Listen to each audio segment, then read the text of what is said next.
Yeah, greetings to all. We appreciate your presence today. And let's kickstart our session with this great quotation that healthy life is a state of completion, physical, mental, and social well being. Take care of your body, it's the only place where you have to live. It's a simple yet powerful quotation, but it's the foundation of everything we do in life. A very good morning to you all and all the dignitaries and guests over here, presence over here. In the capacity as your host, Piyush Sharma, for the worldwide webinar on insights into healthy life, I, Piyush Sharma, would like to take this opportunity to extend a hearty greeting to each and everyone present over here. It gives me immense pleasure to extend a warm hello to each other and every one of you gathered here today. It is a huge honor for us to have someone of this caliber, that is Ganesh Kuduva sir, whose involvement on the topic of insights into healthy life adds so much value to it. Let me introduce to the insights on the healthy life. Insights into healthy life is a comprehensive approach designed to help individuals overcome the challenges people face when they try to live a healthy life. Between work, family, and other commitments, it is difficult to find the time to cook healthy meals, exercise regularly, and get enough sleep. So, before I sneak into the webinar and take it positively ahead, I would like to introduce my organization to you. SEMS Welfare Foundation is a registered non-profit organization and has decided to social impact across various sectors. We focus on education, particularly skill development and entrepreneurship. Through our initiative, Digi Saksham, we have created training programs in IT, finance, and retail. Entrepreneurship impacting over 6,000 individuals. We are currently upskilling inmates in Haryana jail and collaborating with universities and colleges. We have also partnered with banks to place over 1,500 candidates in jobs. Families, another SEMS initiative empowers women through workshops and stories of successful female entrepreneurs. We conduct programs on digital literacy, marketing, and career development, reaching over 1,000 women across multiple states. This initiative recently reached a milestone of 100 active women across globe and in the Indian space. So, in just short time, I would like to say that SEMS has established itself as a force of positive change, equipping individuals with skills for employment and promoting women's leadership in various skills. And now, I would like to get ahead with the positively with the to wonderful session to publicly present and welcome Ganesh Kuduva sir, the keynote speaker of the today's international webinar. So about Ganesh Kuduva sir, he is a health and wellness coach, author, and a corporate health and wellness speaker. And his journey embodies innovation and commitment to enhancing individual well-being.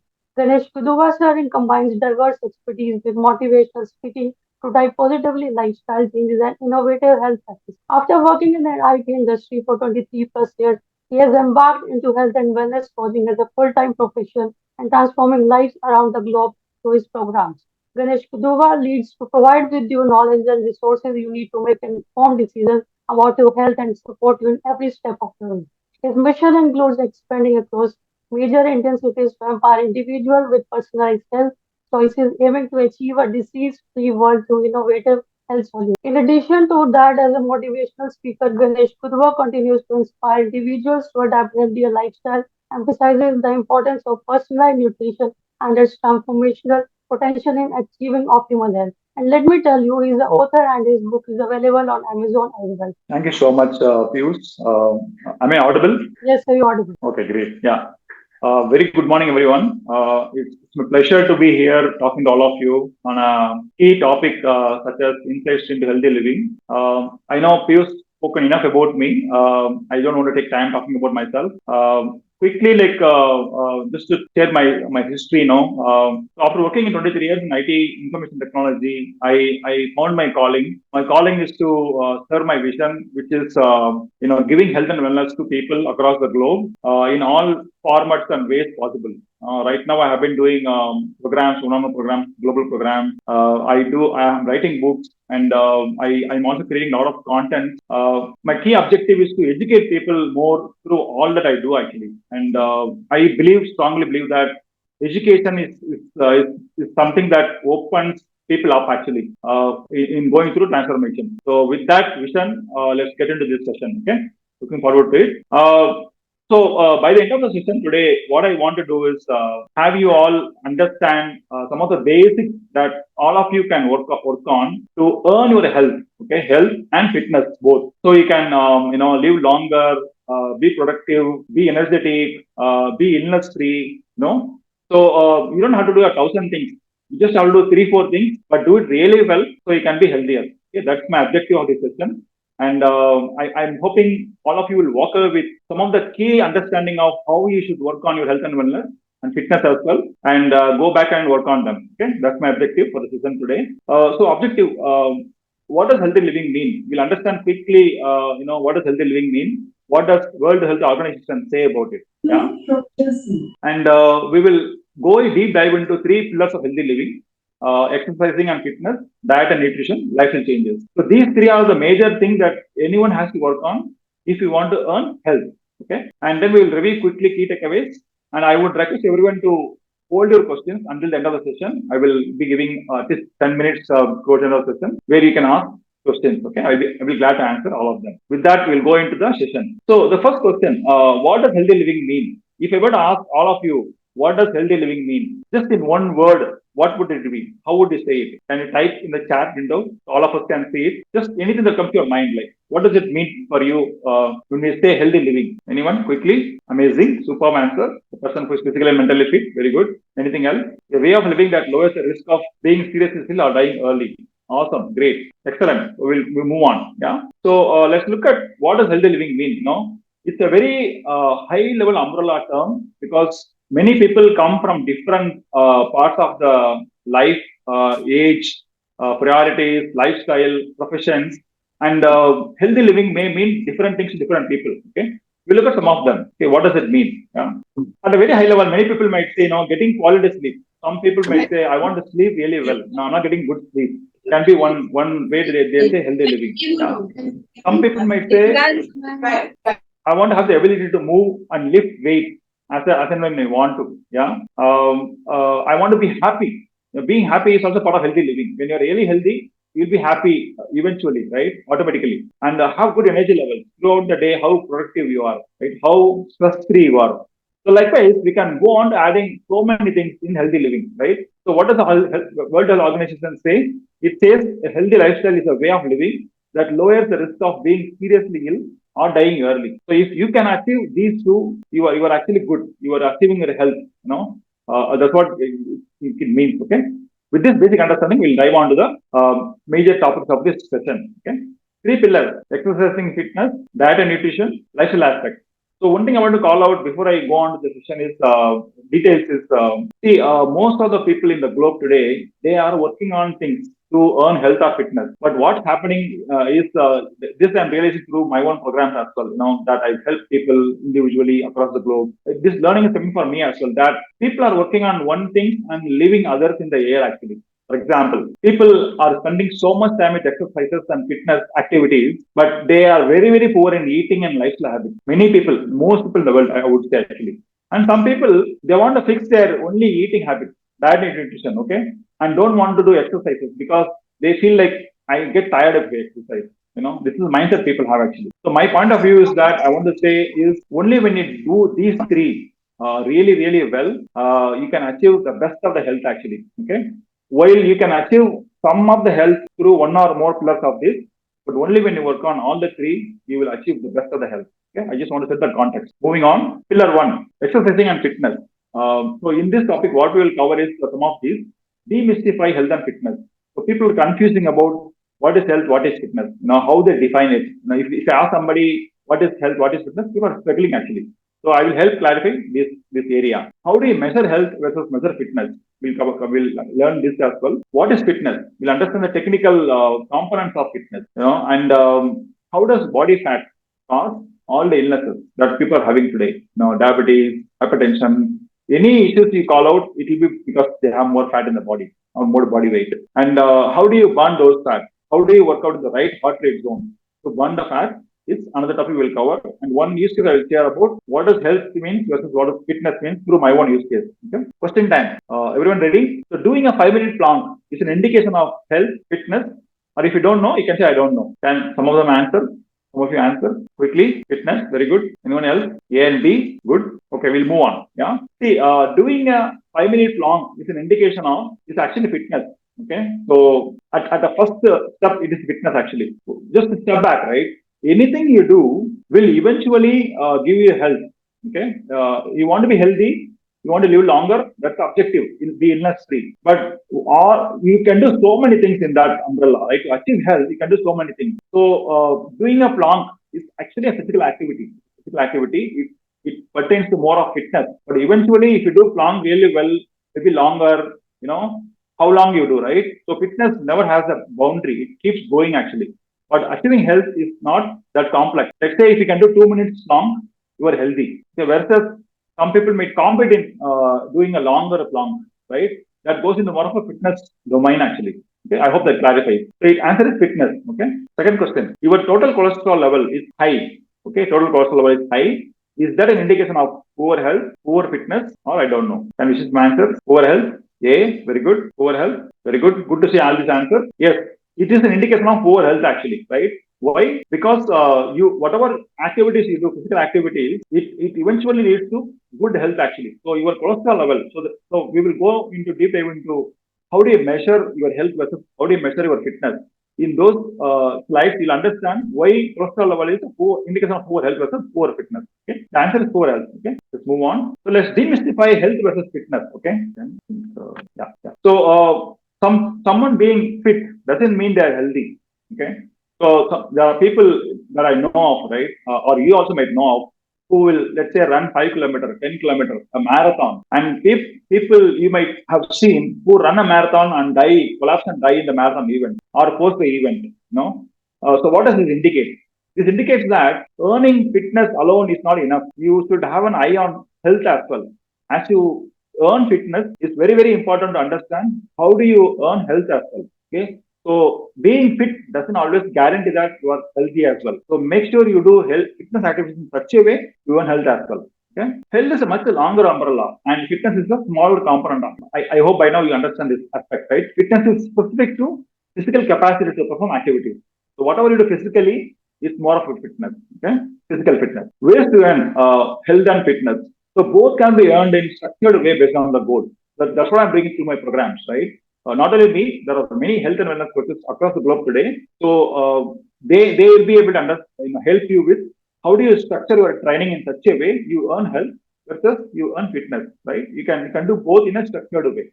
Yeah? Complexity of health is less than complexity of fitness. Why I say this, right? I want you to walk away with this clear understanding, right? Like I said earlier, you can do so many things in fitness. Fitness doesn't have an end actually. You can run a marathon, you can run ultra marathon, you can keep going in fitness. But health is not like that. Health is you can just do few things beautifully, consistently, very well in a focused way, and earn the best of the health, where you live longer, be productive, be stress free, be illness free. You can achieve so much if you can earn health versus just chasing fitness. Okay, that's why I'm saying this. Complexity of health is always easier than complex fitness. But we are only making it more complex by doing unnecessary things. Priority. People are prioritizing fitness over health, while it should be the other way around. So if you see everyone is wanting to hit gym, go to gym, fitness activities, that's what they think of the first thing when they want to think of health. It is not so actually. You can actually prioritize your health first. Have the focus on health, then do what you have to do necessary to earn the health actually, right? Primary goals. So the primary goal of health is to achieve, maintain overall well-being, versus fitness is more about physical tasks and activities efficiently, being able to do them efficiently. Okay? Measuring health. So like I said earlier, if we can understand how do you measure health versus how do you measure fitness, you are actually through with this understanding of this whole topic, right? So physical health, mental health, social health. We have all these kinds of health when it comes to health. So some examples of health. How do you measure health? If your blood pressure is a normal range, 120/80, you are healthy. Cholesterol level, total cholesterol level should be less than 200 mg, right? Which indicates you are healthy actually. Body mass index. If your body weight can be in this range of 18.5 to 24.9 BMI, you are healthy. So like this, we have indicators of health. Right? Even depression is very measured by PHQ, patient health questionnaire. If you score 0 to 4, it indicates minimal to no depression, right? So likewise, there are many things that you can do to measure health. Let's go to fitness now. Measuring fitness. How do you measure fitness? So fitness has these components. We will dive into this in the upcoming slide. But how do you measure, right? For example, I will take just 2 examples quickly. Okay, long time. So like I said earlier, measuring muscular endurance. So holding a plank for 2 minutes is considered good actually. So you can do just 2 minutes of plank every day, or at a set frequency in a week, in a monthly basis, regularly. to keep your health in an optimal state versus doing long for 10 minutes, 15 minutes, and going through the injuries, things like that actually, right? If you train well, you can do longer also. I'm not saying you can't do, you can never do. Anyone can do anything in this world actually. But all I'm talking about is have the understanding of where do you place fitness in your life, given all the priorities that you have, right? How much time you can dedicate to training. It all matters actually, right? And body fat percentage. Healthy ranges are 14 to 24 for men. For women, it's 21 to 31 percentage. So body fat is something that you have to always focus to reduce.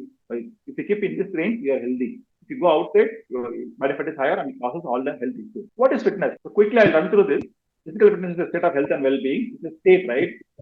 Ability to do daily activities. So how easily you can do daily activities? Climbing upstairs, walking into some domestic for domestic needs. Lifting our children. Any small things as part of life activities. If you can do them, you are fit. Activities as part of occupation. Some people have demanding physical activities as part of their profession. That is another thing. Ability to play sport. So can you play a sport? Any sport, indoor sport, outdoor sport? Can you play a sport? Fitness encompasses mental fitness as well, like we all know. Does it help you earn health? So there is no end to fitness, but one can arrive at minimum. Sorry, like I said earlier, you can always do some minimum things to achieve the best of the health. Okay, yeah. So let's technically define fitness. Like I said earlier, there are 5 components in fitness. Okay, the first thing is body composition. I want you to clearly understand this. Okay, so if you go anywhere, do anything to earn health, if someone is not telling you about body composition, they're not good coach. Okay, they're not knowledgeable. Is what I would say, right? In a simple terms, because this body composition is one of the key things that anyone should measure when they are working on either fitness or health improvement. Okay, so body fat you can measure, visceral fat, which is more of abdominal fat. Who have big bellies, they have generally more visceral fat versus less fat. So visceral fat is the one that contributes to all of the chronic illnesses like diabetes, hypertension is caused by visceral fat. Muscle mass, body age. Someone may look young actually, but calendar wise they will be higher in age. Okay, reverse also. Some people look very old actually, but age wise they are very young. Calendar age is young. Both can happen, right? And body mass index. RMR is resting metabolism. So how much calorie you need in a day to survive is the RMR, basic definition, right? How do you measure body composition? Before I go to the next one, there is something called a bioelectrical impedance analysis. You have a tool where you stand on the top of the tool and hold a bar. It will measure. It will just take 10 to 15 seconds to give you all these numbers. Okay. So anywhere you go, any gym you join, you should always ask for body composition because that's a baseline to know where your body health is, and then you do activities, fix your eating lifestyle to measure your improvement. That's how you go about learning health. Second component of fitness, muscle strength, muscle endurance. How do you achieve them? We umbrella them into resistance training. We call them resistance training. Okay, together, and you can achieve this through many ways. Free weight, use dumbbells, kettlebells, barbells, any weight you can use. You can use body weight. We can use resistance band, calisthenics, yoga. All these are multiple ways to bring resistance to your muscles and make them build more muscle mass in the body, so you have more fat metabolizing capacity in the body. When you have more muscle mass, you actually burn more fat. Okay? Fourth thing is cardio capacity. The cardiovascular health, your heart health basically. You can achieve heart health through all these means: running, walking, cycling, swimming, other sports. Yeah. Flexibility, mobility. You can achieve flexibility mobility through yoga, swimming, pilates, stretching, foam rolling, massages. Taking regular massages, you can achieve this. So if anyone asks you what is fitness, don't say, no, I want to run 5K, I want to stair climb like 200 steps. If I do that, I'm fit. Don't say that, okay? Understand technically what being fitness really mean, okay? If you can work on all these 5 components really well, balance them well, you are going to be much more fitter than people who just do one thing too much. Okay. Ask yourself in your fitness program is addressing all these 5 components. So anywhere, any gym you join, any program you join, ask if the program is addressing all these 5 components. Okay. Always. Excess body fat versus illnesses. So there are many illnesses that is caused by body fat, excess body fat in our body. Some of them are this: cardiovascular disease, type 2 diabetes, cancer, osteoarthritis, sleep apnea, non-alcoholic fatty liver diseases, gallbladder disease. So there is much more to this actually. I've just given a very key illnesses that is caused by body fat. Why I'm sharing this? Because in next slide we're going to cover how do you burn fat. In the journey of learning fitness and health, how do you burn fat is something that I'm going to focus on next slide. So you should understand what you do and how you do and why you do. These three, if you understand well, you can achieve really good results. Okay, the question time now. High intensity activities burn the most fat. How many of you agree? Is it true? Is it false? Okay, B. I am seeing only answers from Pius and Rimpa quickly. How about others? A. Okay. The answer is B actually. Okay. Many people have this wrong understanding that if you work at a very high intensity, you burn the most fat. That is very wrong actually. Okay. I will clarify in the next slide why that is. But the answer is false. You may burn fat to some extent by doing high intensity activities. By high intensity activities, not the only way or the sole way to burn fat. Okay. How to burn fat? Key techniques. So I don't know how many of you know, but quickly, when you exercise, when you do any exercise, going by heart rate is very important. For various reasons. So let's understand quickly about heart rate. So maximum heart rate, MHR we call it. How do you arrive at that? MHR is 220 minus your age.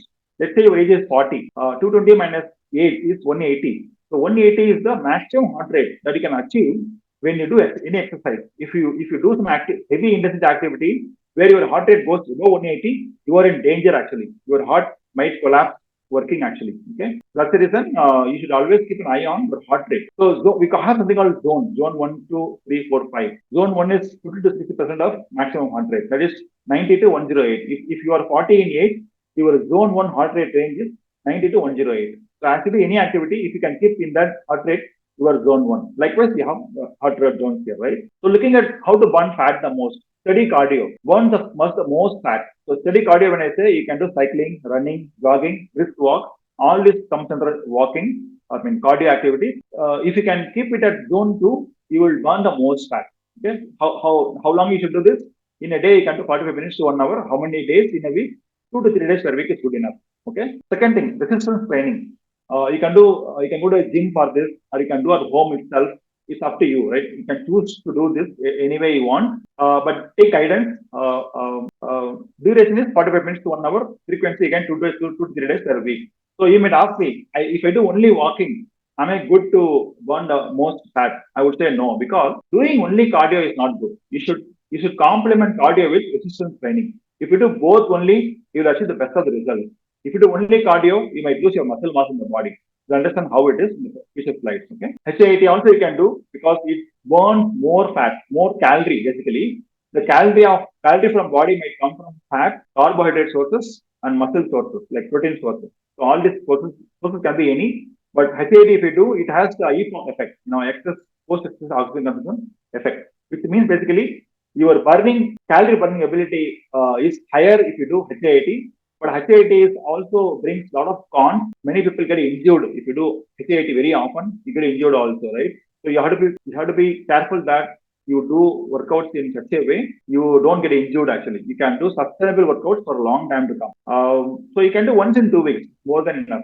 Other days you can do cardio and resistance training. Just once in 2 weeks, do a good cardio for 30 to 40 minutes is more than enough. Okay? Controlling your diet with right composition is way too important to achieve fat burning. Okay, I would say this because people are doing so many things to burn the fat, but they forget the diet completely, which is very wrong. So this is my example quickly. I don't want to spend a lot of time on this slide, but quickly, if you look at my picture on the left, I was like this. Okay, my body shape was like this, and I was 44 in age. I ran 24-hour ultra marathon. Okay, I ran 24 hours continuously, non-stop. I clocked 107 miles. I was very fit, I thought, but my health wasn't poor. Okay, I had a poor eating habit, no structured training.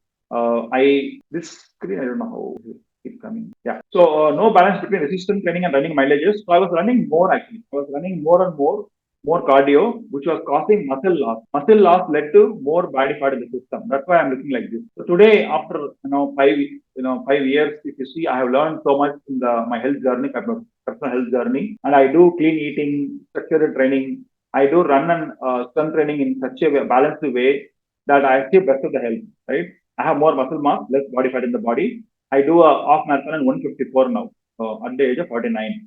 And but versus in the previous stage, I was only running so much that it was not earning me health actually. I was only earning fitness.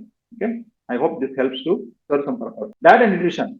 Let's do on diet and nutrition. We've covered health and wellness, fitness so far. Well, quickly we'll go through this. So, right macro composition. Macro, when I say carbohydrate, fat, protein. These three come under macro composition. Protein. We'll talk about protein also. Benefits, daily requirements, supplements, cons and remedies. We'll understand fat. We'll understand food cravings quickly. Okay? Right macro composition. when you eat any meal, any snacks in a plate, how do you balance between the three sources: carbohydrate, protein, and fat? Carbohydrate is the primary energy source for our body. So any time if we have carbohydrate, it's a good energy source basically. It keeps you going actually. Okay, but when do we need protein? When do we need fat? We'll cover that also, right? When carbs and fats are not available in the body breaks down muscles, right?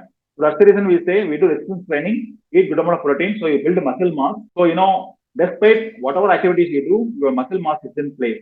Okay, and body conserves fat when you go in fasting.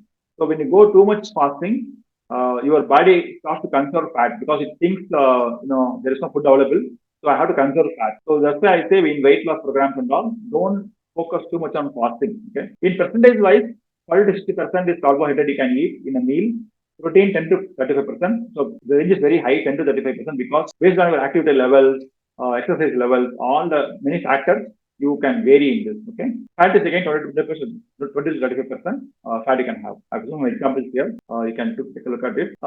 This picture I'm sharing quickly to ensure you understand how your meal plate should look.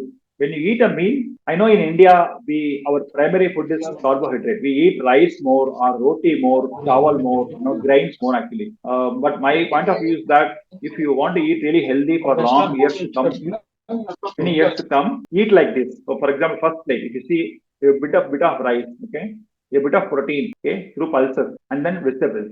Yeah, so you have good balance here. Likewise, one roti, two half roti, one roti, omelette, eggs is protein, and two vegetables. Likewise, paneer and eggs are good protein sources. You have vegetables and other things. So like this, when you look at a meal plate, you should understand how much of a protein you are eating, how much of a carb you are eating, how much of a fat you are eating. If you eat more of protein and fat, when I say more, not too much, in the right range, but little bit up it and lower the carb. If you do that, your satiation will be better actually. You won't feel hungry too much too often, and you will feel healthier and you will lose weight. All that can happen if you balance the macros. Okay? So balance in macros, more vegetables, more color. So make sure you bring more colors also in the plate. Okay? Protein and benefits. I will not spend a lot of time on this. Quickly, protein actually helps you build the muscles, repair the muscles. When you work out, you actually wear out your muscles, tone down your muscles, and that's where rebuilding muscles is very important through protein source. And it helps in satiety. Saturation is more in protein when you eat. It helps you stay not hungry for a long time, right? Quantity to consume. This is a question that many people ask, like how much protein I should eat in a day. A sedentary adult, an adult who don't do much of many physical activities, normal living, they can eat zero point 0.8 grams per kg of the body weight, right? If you are 50 kilogram body weight, 15 to zero point 0.8, so 40 grams of protein is get throughout the day. You can spread it through meals, snacks that you have. Athletes and physically active individuals, let's say, for example, myself, I do workout 6 days a week, right? So I need a bit more of protein. So I take 1.2 to 2 grams. It varies, right? So I take like that. Older adults, pregnant lactating women, they can take accordingly according to this number. Okay. Question: supplement protein is always bad. How many of you agree? How many of you disagree? True, false. Interesting. Answer is A. Okay, false. Interesting. So more answers is A coming. It is actually false. The answer is false. So supplement protein has a place in this in our diet and nutrition programs. It serves real purpose really really well, but it also has cons. Who uses it, how much they use it, how much activities they do, all matters like a lot actually. That's why we say not only supplement protein. No, when it comes to any supplement, you always ask good expertise, like just me, for example, health coach or a registered dietitian, physician, okay, doctor. They can suggest you what supplements to take and how much to take, when to stop, when to start. Yeah, take good guidance. But I would say supplement has a good role in our healthy living also. Okay, the answer is false. Okay, I'm moving on. Quickly on this slide, supplement protein, potential issues and remedies. So, what are the issues that you might face when you take supplement protein? Yeah, some people get bloating gas, constipation issues. Okay, kidney damage also can happen if you already have a prone kidney issues. Okay, if you have a kidney issue already, better avoid whey protein or take guidance in taking limited quantities. Okay, nutrition imbalances. So when you take supplement protein, too much supplement protein, what happens is there is a difference between eating supplement versus natural whole source foods. Okay, so when you eat natural source food, what happens is you get more nutrition, a wide range of nutrition you get, versus in any commercial product like this, the nutrition is constrained actually. We have a very limited nutrition in the product. This creates deficiency over a long period of time. Okay, that's why taking good guidance is very, very important. Underrated ingredients. So they mix stimulant steroids sometimes in the protein, and cost is very high sometimes. You can't spend so much money all the time, right? So you can identify natural source protein and consume that in a meal that you have. The right ways. So moderate. Supplement is a complementary dietary resource, not a replacement. So this is very, very important, right? Supplement is always only a complement to dietary resources. It is never a replacement.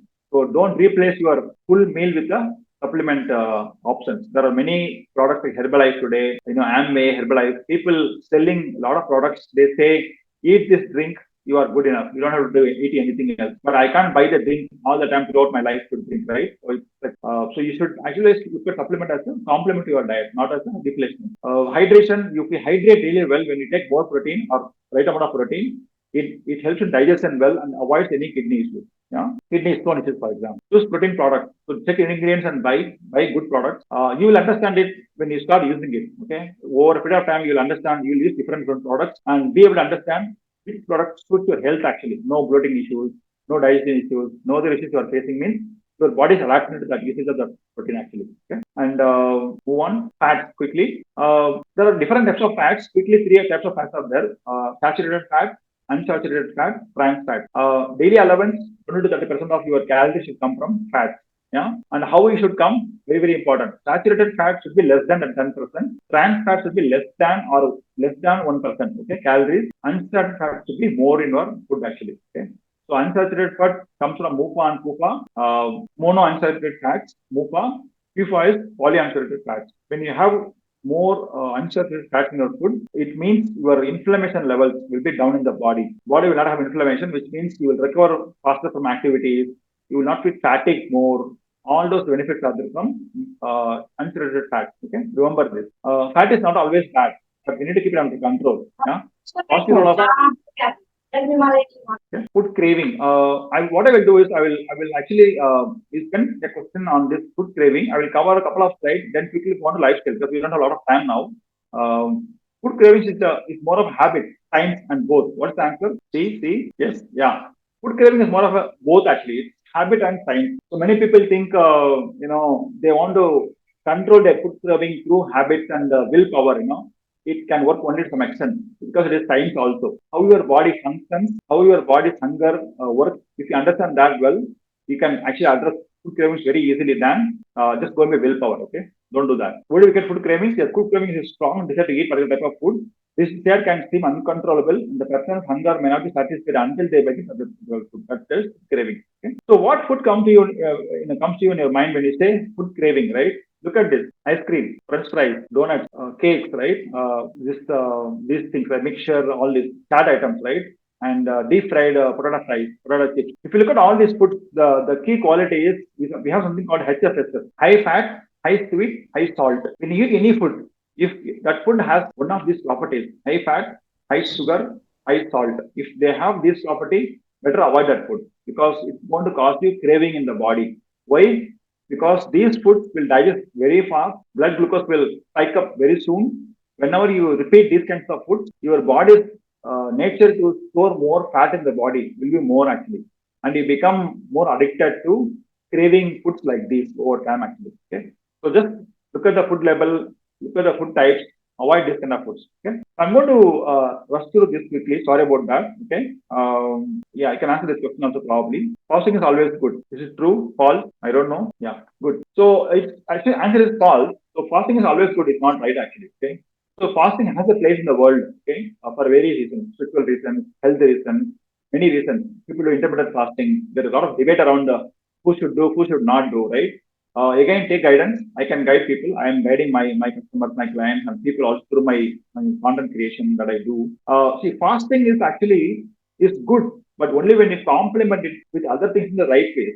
For example, if you do resistance training if you do, and if you eat properly, then fasting can help you. If you only fast but not do anything else, other things, you will be going to screwing your health. Actually, know this. Okay. Quickly, third pillar. Now we are going into. I will spend 5 minutes on this and go on Q&A. Okay. The lifestyle is like this. Lifestyle. When we say we think of stress, sleep, and hydration, few things are covered in this presentation. But think of lifestyle like this over a long period of time to come. For how many hours year that you are going to live? 80 years, 70 years you're going to live. What comes as part of your day-to-day living is lifestyle actually. So in a day, what do you do? Morning you get up, you brush, you bath, do you exercise or not? When you eat, do you eat mindfully or not? Do you eat properly? You have a right macro composition. Do you sleep well? Are you always under stress, or you are doing few things like meditation, mindfulness activities to bring control around your stress? So all this matter a lot, right? That is lifestyle. Lifestyle is a very huge term, big umbrella thing that you want to work on, but we can work on it step by step. Okay, we'll look at some of them quickly. Sleep, techniques to improve sleep. Bring regularity to both bedtime and wake up time. So if you go out at one time to sleep, let's say 10 o'clock in the night, morning 5 o'clock you wake up, repeat this repeatedly, your body will adapt, and you can go to the right time in the bed, wake up in the right time. So your body also will learn sleeping better during those hours. Limit exposure to light before going to bed. Reduce blue light. Don't use mobile 1 hour before the bedtime. Even 45 minutes is very good actually, right? If you use dim light. Relaxing activities like reading, soothing music, even warm shower helps improve your sleep. Dark, quiet, cool room is also going to be good sleep. Eat your meal at least 2 hours before going to bed. In the night, if you're going to bed at 9:30 or 10 o'clock, at least 7:30, 7 o'clock you can have dinner. Okay? Avoid large meals, caffeine, alcohol, because they disrupt your sleep actually. So coffee don't take 8 hours before your sleep. We all take like 6 o'clock, 1 o'clock, we take a coffee tea and then say I think a good sleep today. That is because caffeine effect is lost longer in the body. Yeah? Consider melatonin supplement under doctor guidance. Some people, despite doing many things, they may still have sleeping issues. So they may need some medical issues, medical supplement, they can consume that. Nap time. So when you take quick nap to recover, don't make it go beyond 20 minutes, because if you sleep more than 20 minutes, your rapid eye movement sleep kicks in, and if you sleep for 1 hour and wake up, you might have some drowsiness that you feel actually. So if you are doing some quick nap, do it 20 minutes, not more than above. Okay? Get enough sunlight, vitamin D. Vitamin D helps in getting good sleep as well. Okay? So read this book. I will highly recommend you all to read this book, Why We Sleep by Matthew Walker. He's an international neuroscientist. It's a fantastic book. He has shared a lot of wisdom about how do you improve your sleep, and you can buy this book and read. Stress, there's a lot to cover in stress. Quickly, couple of things I will say. Stress makes your breath shallow.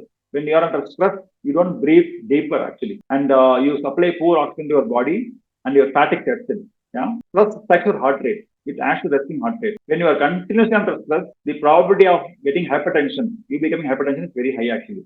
Okay? Stress interferes with your hormone functions, makes you eat more. So there are two hormones, leptin and ghrelin. So ghrelin is sort of a hunger hormone, and leptin is sort of a fullness hormone. These hormones work really well when you're under less stress. When you're under more stress, these hormones don't work properly. That causes you to eat more actually. So you might have heard people, right? Seen people who are under very stressful, they eat more actually. They eat snacks too much. They eat huge, bigger meals because they're under tremendous stress. What you can do many things. Quickly, a couple of things. You can do mindfulness and meditation to kick out stress from your life. Something called a 478 breathing is available. So 4 seconds you breathe in, you hold for 7 seconds, and breathe out for 8 seconds. You can repeat this cycle many times in a day. And sufficient hydration you can take. Work out 3 to 5 days. You can do many things to beat your stress. Okay? So how much of our body is made of water? Question time. Okay, 40. Anyone else? C, C. Oh wow, so many C's. So answer is 60. The B answer. Our body has 60% of water. Any adult has 60% of water. So water is the major content in your body, and it does so many functions. And that is a very precise reason you should try to consume water in a day, sufficient water. Okay, let's look at some of the water. Right? How do you consume water? When you are dehydrated, your blood volume is usually less, and your heart rate tends to work more. So it's a very basic medical thing, right? When you don't drink enough water in a day, continuously you don't drink for many months and years, right? What happens is your blood thickness increases because there is less water in the body, and the heart finds it harder to pump the blood through the body. When your viscosity is high in the blood, it is hard to send the blood out to all the body parts. That's the reason when people take less water in a day and be like that for many years and eat salty food, all works together and make them hypertension patients. Okay? So water is very necessary. So you can look at other things also quickly here. What you can do to drink enough water? Measure what you drink. Now keep 1 liter bottle near you. Just count how many liter of water you finish in a day. That is a good measure of how much water you're drinking. Today, if you're drinking 1.5 liter, make it a 2.5. How much to drink? It's like 1 liter of water at 20 kilogram of your body. If you are 60 kg weight, 3 liter of water is very necessary. As the body weight increases, you need more water. Okay. Circadian rhythm, kidney function. So key thing about water and kidney function is throughout the day. If you are awakened, let's say from 6 o'clock to evening, night 10 o'clock, say 12 to 16 hours before awake, initial period of the day, you should drink more water. As you go through the towards the night, drink less water because your kidney starts to work lesser in the human body. Okay, and if you stress the kidney with more water in the night, your sleep will get disturbed. One thing. Second thing is your kidney also will try to function more in the night, which is not good for you. So that's the reason we say drink more water in the morning, afternoon, and as you go towards the night, reduce the intake of water. Okay, I hope that helps. And that's pretty much about it. Quickly recap: fitness is not health, but fitness can earn you health. Okay, very very important. Zone to cardiac exercise burns the most fat, but you also need to do exercise training, as I said. Understand how you measure health versus fitness. So if you understand how you measure health and fitness, you will obviously know what you should do to earn those numbers. Okay. Understand the causes of craving, very very important. HFSS food avoid. Bring tight macro composition in your meal. Stress, sleep, water are foundations of your health. Without them, anything can be meaningless. So people are doing so many things and not seeing results in their program because they are actually not working on the foundation. Okay? With that, we are coming into Q&A. I will stop sharing now, or I will just keep this window open. I'm open to Q&A now. You can ask questions. Yeah. Thank you so much for such powerful words, sir. And I would like to again recite the thing that there are many gems and diamonds in the world, and one of them is here today. Used. So, with this note, I, Piyush Sharma, on behalf of SEMS Welfare Foundation, would like to give my heartiest congratulations to you with a huge round of applause for joining us for today. Your presence has added to the significance of this event, and we are genuinely honored to have you. On behalf of organizing committee, I would like to express my hearty vote of thanks to you, the outstanding speaker today, to you, sir. Today we got the opportunity to listen an interesting thought-provoking discussion on insights on healthy living. The amount of expertise and passion you have displayed has really enhanced and grasped the knowledge of the topic. So you sir skillfully imparted your knowledge, leaving us with insightful conclusions and motivational concepts. So there are some questions we'll like to hear you about answering them. So anyone who's having questions, please post in the chat box. Hello, sir. Yes. Yeah. Go ahead. It was really a wonderful session.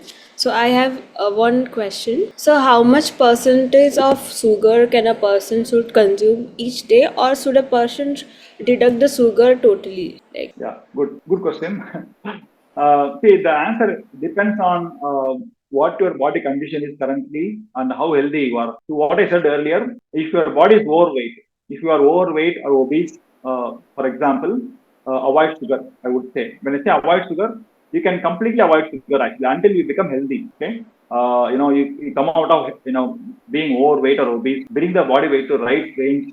As part of that process, you will go through definitely lowering your body fat, increasing muscle mass, all that you would do. So once your body becomes healthy, how much sugar you can take depends. So me, for example, myself, I just said personal example. Okay, I consider myself to be very healthy. I'm very healthy today, and I consume hardly like say 2 to 3 spoons of sugar, white sugar, and I'm good with that. I take one coffee per day. I'm good with that. I don't crave for coffee and sugar at all.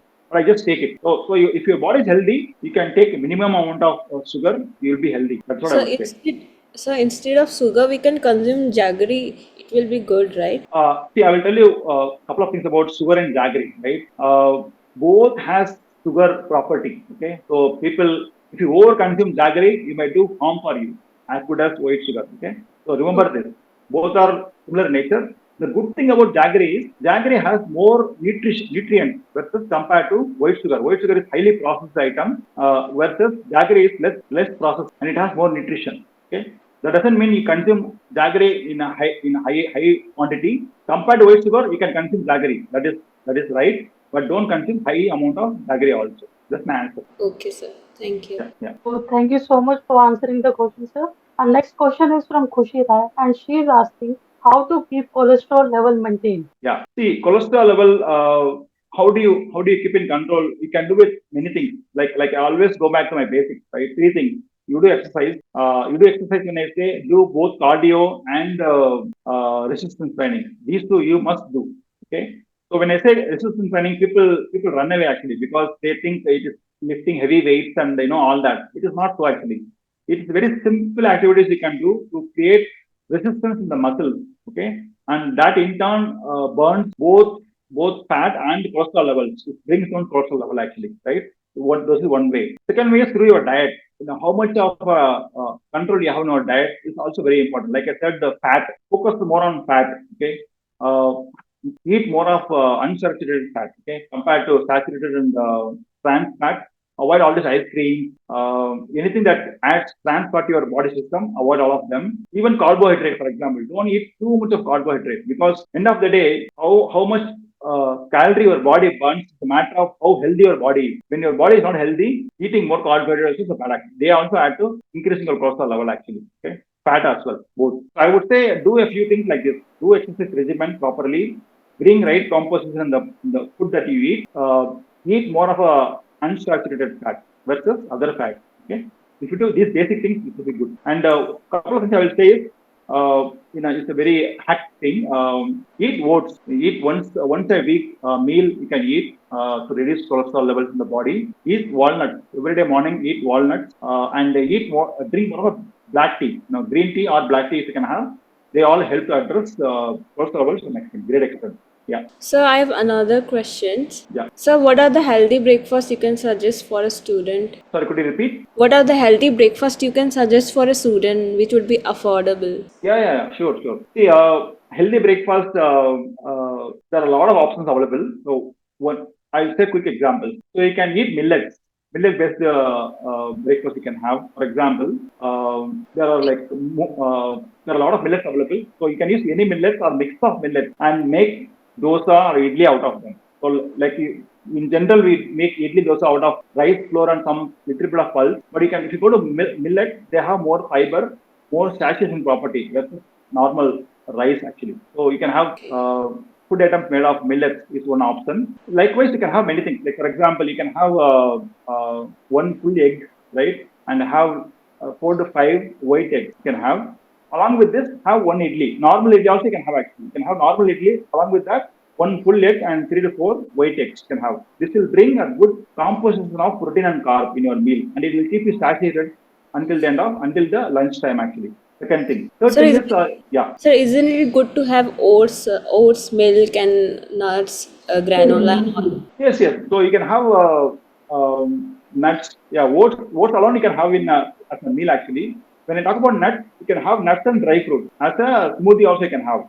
Smoothie you can have, and if you want to add more protein, you can use supplement protein also. So mix all these three, you can have as a meal as well. It satisfies you really well actually. If you go to weight management. Okay. Okay, sir. Thank you, sir. Sir, I have a question about PCOS and PCOD. Mm-hmm. Go ahead. Like sir, nowadays PCOS and PCOD is very common. Like females either lose weight or gain weight in this particular situation.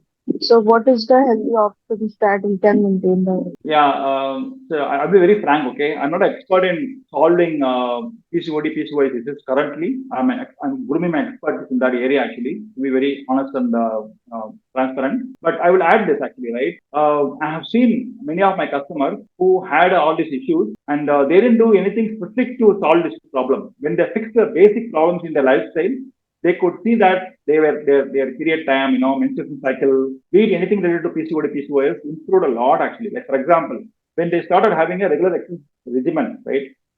Do strength workout 2 days a week, at least walk 3 days a week, physical activities, and start eating with a good diet plan. Okay? It's not like you just get up in the morning and cook something whatever you have and eat. No, not like that. You have to focus on your diet in such a way you can complement your eating habits with your exercise regimen. If you do these two really well, many of the issues are vanishing actually, like diabetes, hypertension, all these PCOS, PCOS, in large extent I'm saying, right? If you address all this, they are really addressing well. Yeah. Okay, Anyone sir. else? Thank you. Any more questions? Glad to hear all these questions. Good, keep them coming. See, how can I improve my eating habits to support my health goals? It's a very, I would say this is a very high level question. Health goals can vary person to person. So, what is a health goal? It's very important. Like for example, one of your health goal can be reversing your diabetes. Can be a health goal. Reducing body weight can be a health goal. Ability to run. I want to be able to run can be a health goal. So health goal will vary actually. Okay, I would suggest you to define your health goal first. What is the health goal? And then go back to eating habits. So you can have general eating habits also as a general, healthy eating habits. But then to serve your specific goal, I would suggest you always define your goal properly and then go back to eating habits to serve your purpose actually. Hope that answer. Yeah. Sir, is Thank, it safe? yeah, Sorry. please. Yeah. Sir, is it safe to consume multivitamins every day? That's a very good question. Thank you for asking this. See, multivitamin, when it comes to multivitamin, I would say this not only multivitamin, any vitamins, minerals deficiency in your body. This is the answer, okay? Okay. Don't have to consume it on a continuous basis. Don't keep taking it all your life. No, the idea should be to bring changes in your diet habits that can bring you the required vitamins and minerals. This is the answer, okay? But the with the world that is going today, with the nutrition level that is depreciating in the food that we're eating today, we are hardly able to get the record amount of vitamins and minerals in our body actually. So that's why we are going to supplements. My point of view is this: always do health checkup, do blood tests to measure where is your vitamins and minerals levels. Okay, understand this first in numbers. When you talked about this measuring health and fitness, right? So this is measuring way, right? You measure your vitamin and mineral levels through blood tests and see if they are deficient in the vitamins and minerals. If they are deficient, take a supplement as a Okay, sir. starting point. As you do the supplement, take supplement for like 3 months to 6 months. Don't take forever. Okay, take Okay, for sir. certain time period, and then do the test again to see if they come into normal range. Actually, once it come to normal range, stop eating the supplement, start bringing in food habit changes so that you can address that in the longer term without supplement. Okay, Okay, sir. yeah. Thank Thank you for asking, sir. And the next question is from Rimpa Garg, and she has asked a wonderful question that how she can maintain her weight loss after successfully losing weight with diet and exercise. Okay, 1 second. Sorry, could you repeat the question again? I couldn't hear you well. Yeah. So the question is how can she maintain her weight loss after successfully losing weight with diet and exercise? Okay, the question is more of how to sustain the same weight once you're achieving the weight loss, correct? See, it's a very interesting question actually. It's little funny also because see the whole world is today struggling with weight loss. There are so many people in the world today are struggling with weight loss because they are not making lifestyle changes. Okay, so you look at weight loss as a program or a project. You say, 3 months I'll work on this, I lose weight, then what? Then nothing. You can go back if you don't follow the lifestyle changes. The answer is this. The quick answer is you go through weight loss program, not hurrying. Do it the right way. Take 9 months to 1 year to achieve your weight loss. In this time period, learn everything that you can. Be it exercise, eating habits, lifestyle changes. That's what I do with my customers today. Right? I teach people skills, knowledge, practices, all this, so they can maintain that and be healthier and fitter for many years to come. They will not gain back the weight again. Is what I would say. Yeah. Thank you so much, sir. And next question is from Ranjan.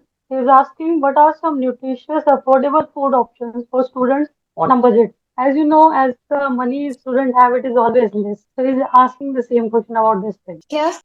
Night cycle. Okay. This is the question, right? Sleep cycle, right? Yeah. Yes. See, I will say one thing, right? When it comes to earning health and fitness, some things there's no debate. There is no conversation. You have to work on them. One thing is sleep. Sleep is like this. Sleep actually, without sleep, you can't do anything in life. Actually, if you don't get proper sleep, nothing you can achieve. I can guarantee you, you can't do anything without sleep. So better to go back and work on fixing your sleep. Like I said in my slide, one of the slides, I'll go back quickly. If you are seeing my slides still, sleep. You can work on all this. You can work on all this and buy this book, Why We Sleep. Read the book, understand what the book says. Try to bring those in your habit so you can improve your sleep pattern and get quality sleep in your life. That can be a foundation for your health. Okay? That's my answer. So the next question is from Rimpa. She is asking, as an MBA student, we often work on assignments late into the night, which disrupts our sleep cycles and creates a hectic schedule. So how can she maintain her health under these circumstances? Yeah, that's the question I answered actually before, but I will just add one more point of view. See, we always give reasons. We always give reasons saying I am sleeping late in the night. That's why how do I get? If you sleep late in the night, it's actually a problem. You should follow the circadian rhythm. There is a rhythm that we have of our body along with the nature. So when the sun sets, it's actually time to get ready to go to sleep. And when the sun rises, you rise actually. That's how the body is supposed to work. I know in the world today, who work in night shifts, for example, let's say in the night they work, they also have a lot of things that they do. It's where I also guide people to what kind of exercise they should do, how what should they eat. All that I actually guide them. But my point of view is this: your reasons can't be the thing to just take your life in that way. Actually, you have to change your lifestyle. You have to change your lifestyle. Maybe 6 months, 1 year, you can study late night. but lifelong you can't say late night. Okay, you have to just step back and see where what are the times you can use to study, right? Identify your time slot in the day that you can maximize on reading or doing your assignments, all that, instead of procrastinating. People procrastinate. They say, I will do assignment in the night. I will just spend leisurely time now and do the assignment in the night. This is the problem actually. It's a life problem. You should spend time on your priorities first, learn that as a habit, and that's how you improve your lifestyle overall. Yeah, that's my answer. Yeah. Thank you so much, sir. And we have another additional question. What advice would you give to someone who is hesitant to seek professional help for their health issues due to stigma or fear? I missed a part of the question. Can you repeat again? So, what advice would you give to someone who is hesitant to seek professional help for their health issues due to stigma or fear? As you know, one who suffers from health issues is not open to anyone and seeks no guidance from anyone. So, what would you suggest to them? Yeah. My recommendation would be to join groups. There are a lot of groups available in social media these days, especially Quora. Quora, I have found many groups where people are answering questions from people. Ask your genuine questions. There are a lot of experts available who can answer your questions. That's the first stage. Second stage is sign up for a program like with coaches like me, anybody else, in the world today. You can reach out to any health coaches, look at their profile, what is their expertise, understand them, work with a mentor or a guide, I would say, to address your specific issues. Okay, because you can open up to them, they will keep your information confidential, and you don't have to worry about the fear or anything you have in you, right? You can just transparently work with someone to make sure they help to share yourself better actually with your health. Yeah, those are the answers I would give. So, anyone who is having additional question can ask. So, I think we are also done. And once again, I express my gratitude to you for sparing your time from your hectic schedule to impart information to us. We are speechless by your invaluable presence at this session, and you provided in-depth analysis of the topic and shared some fascinating information. We shall bide to our time for further such events in order to advance both our personal and collective knowledge.